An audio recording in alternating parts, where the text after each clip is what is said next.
Chapter 16 of The Seventh Most Important Thing by Shelley Pearsall.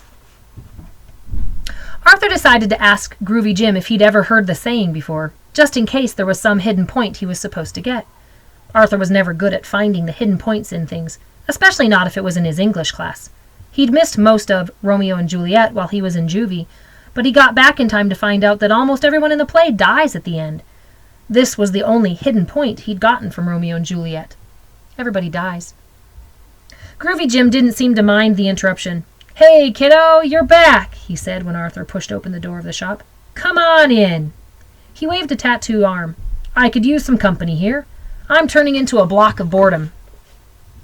Arthur glanced around the empty shop, which smelled faintly of peppermint this time. It looked like Groovy Jim had added a couple new posters of tattoo designs on the walls. One of comic book characters, another of sailing ships. There was a string of droopy tinsel across the front of the counter where he was sitting.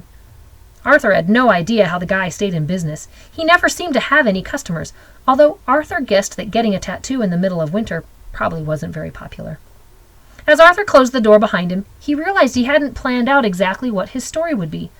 What would he give as a reason for being there 2 Saturdays in a row?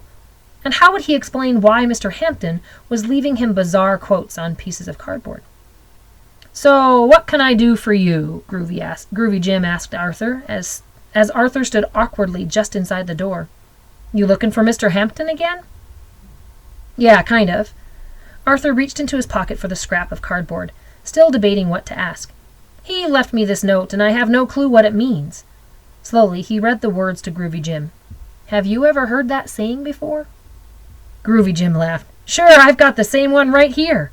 He tapped his finger on a piece of paper taped to his counter. "Hampton likes to hand it out a lot. Grocery guy across the street has the same quote taped on his counter, too." Arthur stepped closer to see. It was written on an old, creased note card. Same blue pen as on his cardboard note. Same square printed letters. "What does it mean?" Groovy Jim shrugged. "Beats me. Hampton, he's deep, man." "Deep?" "Smart, philosophical, way beyond ordinary folks like you and me."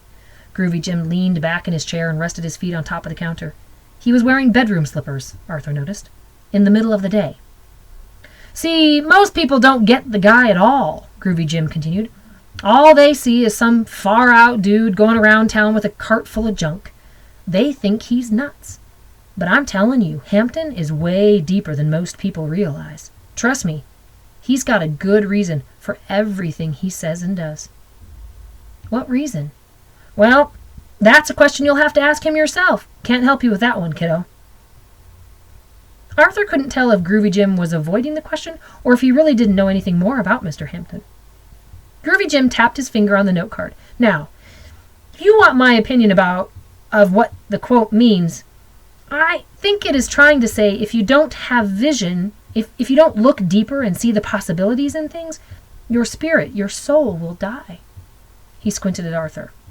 "Get it?" No, Arthur didn't really get it, and he especially didn't get what his spirit had to do with collecting garbage. How was he supposed to look deeper at a coffee can, for instance? But he pretended he understood.